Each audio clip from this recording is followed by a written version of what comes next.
name is Joe Fabrizio. I'm co-founder of the Benson Strap, which we are going to show you here in a short video on how to use it. The Benson Strap was actually invented by Dr. Ed Benson, who was a PhD in physical therapy. He used the strap for many, many years on working with people with frozen shoulders. And very quickly, let me give you a rundown on why the strap is so important. This is Sharon. She's had a frozen shoulder on her right side for quite a while.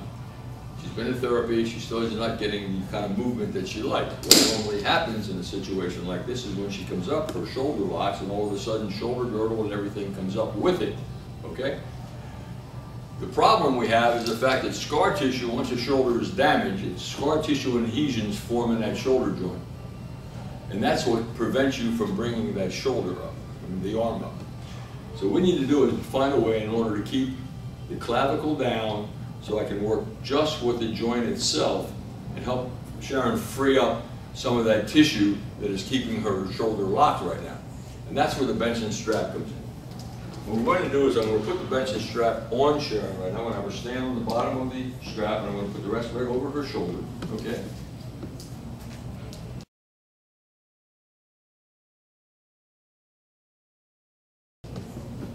Now I'm going to pull that tight so that Sharon can't move the shoulder girdle itself, okay? Now, I am going to do all the work. All I want Sharon to do is stand there, let me do all the work. I'm going to bring her arm up as high as it can go. And there's a point where she's locked. That's as far as she can go because the tissue up in her shoulder now is locking her. I'm going to take that and I'm going to hold it right at that point. Now as we stand there, I'm going to move out a little bit further. Now it's going to hurt just a little bit as I do that as we try to break through some of those adhesions and scar tissue. And we bring it down slowly. And we do that again. I bring it up to the furthest point that she can go, and now I'm going to move it a little bit further and I'm going to hold it. I bring it back down.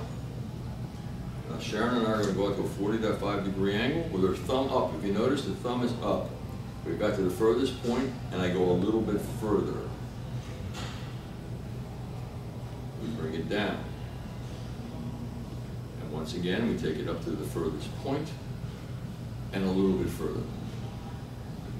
Now the toughest part for anyone with a frozen shoulder is when we go out with abductions from the side, where we take it way straight sideways and up. Now she can really get locked down here. That's why how I hold it here, and now I bring it up a little bit further, see if we can break some of that adhesion and scar tissue that's up there. And down. And up again.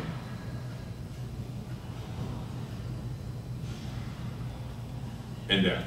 And we can do that, repeat that. I can do it 10 times in each direction that we just saw me do it. In order to keep the video shorter, I just want to show you how you can do this. The next thing I want to do with Sharon, we're using this band right here to help Sharon get movement into the shoulder sideways. So she's standing sideways. This band is not real strong. It's a 5-pound band. I want to have her just pull the band straight down, then slowly bring it up as far as she can go with her hand. Let her pull it back up. And she's going to pull it down again. And she'll do that for 10 times as she keeps making the movement up and down sideways, which again starts to break down some of that tissue. Now as she starts to progress, what I'm going to do is have her keep moving another step full out this way, if you will, please. And do it again. And that puts a little more tension into the shoulder. And you see she comes up a little bit higher as I pull her away.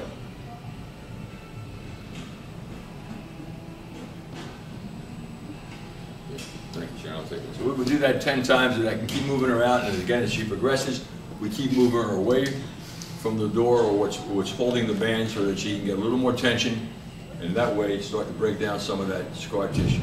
Okay? I'm going to have Sharon come to the wall right here, a little bit so your arm is straight. All right. And that, you tell me when, George. So I'm going to have Sharon do some movement of the shoulder, only the shoulder. So you notice the arm is straight. There's a ball against the wall. What I'm going to have her do is roll the ball outwardly 30 times. Roll it out like that, just like that. Now we're starting, that's all shoulder work. The arm is straight and she's moving it outwardly, okay? Now she would do that 30 times. Now start going inward if you would. 30 times. That's what this nice and easy. That's it. and you can stop. So she would do that 30 times inward and outward. So you're saying we use the strap, we've used the ball. Okay? Now, let's turn and face the camera one more time. Okay. Now, the key point here is, once again, as we reiterate, keeping the shoulder girdle down is very, very, very important. Because when we take the strap off of the shoulder, now you can understand, take the step out of it. Okay? Now, if I were to raise her arm upward, watch what happens to the shoulder. You see how the whole shoulder girdle comes up? That's what we alleviated by putting the strap there. Do it again. Tell me when. Good. Okay. You see, when I raise the arm up, you notice how the shoulder girdle comes up with the arm. When we had the strap there, we were able to keep the shoulder girdle down and work exclusively with the joint itself. Okay? Now, with the strap off, now that we're done, what I'm going to have Sharon do is lean forward just a little bit. I want you to do some nice round circles with no weight in your hand. Okay?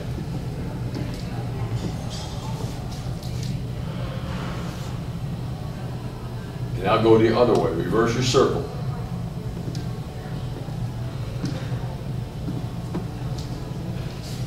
Stand up and do a pendulum swing, straight out, up and back. Okay, now stop. Let's do this together. Let's take our hand as far up as we can go. Stop it right there. Now let's see if you can go a little bit higher. Come on, try it out. A little bit higher. Okay, and let's bring it down slowly.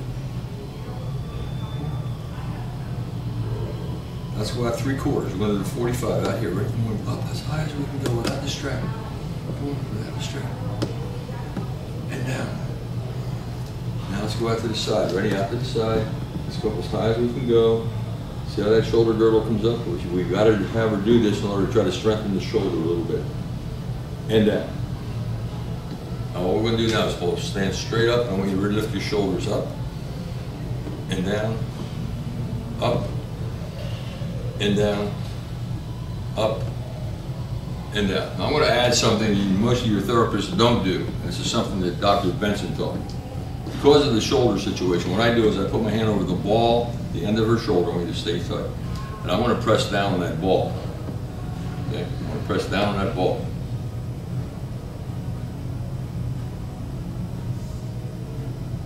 Trying to separate the ball from the socket.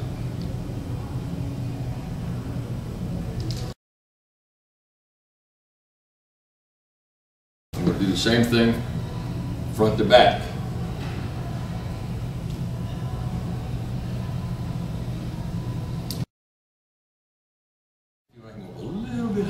Try it out a little bit higher. Okay, and let's bring it down slowly. See, she actually went a little bit higher now. Did you notice that? Because what I did is I broke down some of that scar tissue manually. Okay, and down. These are the things you can do with a strap. If you know what you're doing and understand why the shoulder is frozen, there's things that this strap can help manipulate. You can do it manually. You can have her do it herself. She used the ball. She used the bands. And I'll usually take the strap off and do what she can do without. We found out that this works very, very well. And naturally, a frozen shoulder took a long time to get there. It's not going to happen in a week. But as we work with our patients, we find out that the more we do, the better their movement is. I think you admitted yourself, Shannon, you've actually gotten better over the last 3 weeks than just using it for 3 weeks. Okay? Well, that's all we have to say. Feel free to see our website, which is frozenshouldertherapystrap.com. Thank you.